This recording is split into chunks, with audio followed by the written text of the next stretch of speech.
নশ্বর দেহে তিনি নেই, কিন্তু তিনি আজও রয়েছেন।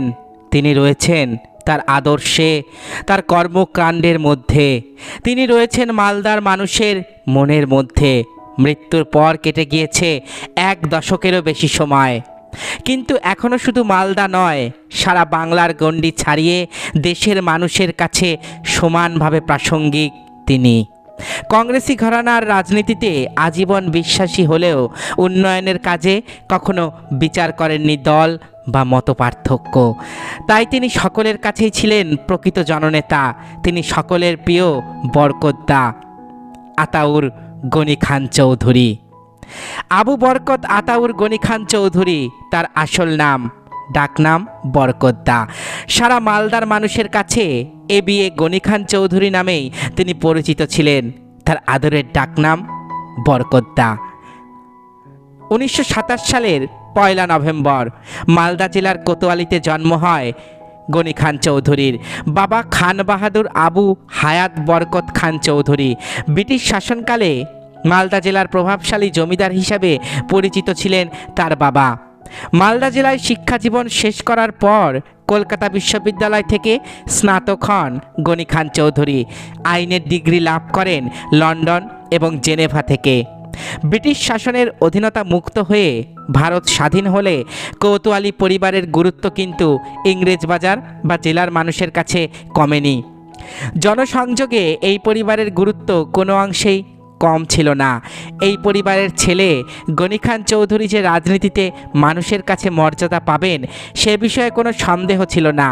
1957 সালে কালিয়াচকের সুজাপুর বিধানসভা কেন্দ্র থেকে প্রতিদ্বন্দ্বিতা করে বিধায়ক নির্বাচিত হন গনি খান চৌধুরী।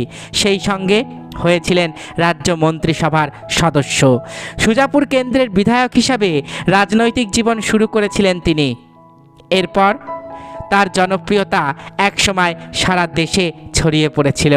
1972 সাল থেকে 1977 সাল পর্যন্ত রাজ্যের কংগ্রেসি মন্ত্রিসভাতে তিনি ছিলেন অন্যতম একজন সদস্য।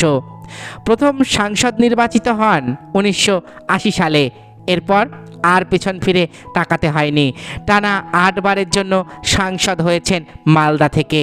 কেন্দ্রীয় মন্ত্রিসভার গুরুত্বপূর্ণ সদস্য হয়েছেন একাধিকবার।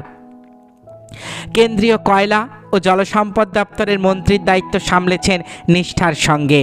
ইন্দিরা গান্ধীর আমলে তাকে রেলমন্ত্রীর দায়িত্ব দেওয়া হয়। মন্ত্রিত্ব পাওয়ার পর মালদার জন্য তিনি যা করেছেন তার জন্য মানুষের হৃদয়ে চিরকাল অমর হয়ে থাকবেন গনি খান চৌধুরী। জেলার মানুষ যাতে সহজে রেল পরিষেবা পায় তার জন্য একসময় গড়ে তুলেছিলেন মালদা টাউন স্টেশন। এই স্টেশন থেকে বর্তমানে প্রতিদিন লাখো লাখো মানুষ যাতায়াত করেন। স্টেশনে আসা মানুষজন সহ শহরের মানুষ যাতে চিকিৎসা পরিষেবা পায় তার জন্য মালদা টাউন স্টেশনের সামনেই রেল হাসপাতাল গড়ে ওঠে তারই হাত ধরে। এছাড়া মনোরঞ্জনের সুবিধার্থে গড়ে তোলা হয়েছিল রেল পার্ক।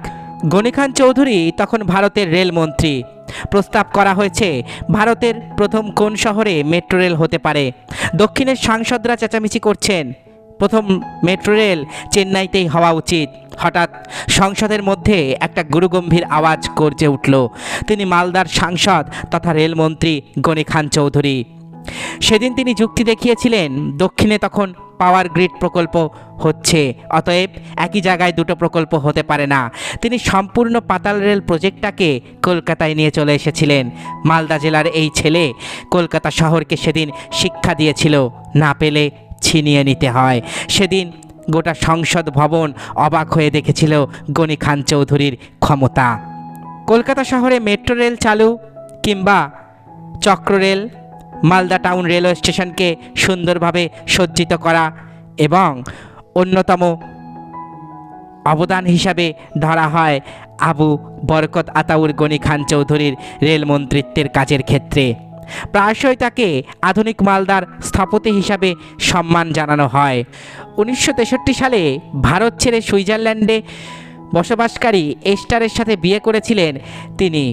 তার 3 সন্তান, পুত্র সাইমন হায়াত খান চৌধুরী, কন্যা ইয়াসমিন খান চৌধুরী এবং নীলম খান চৌধুরী।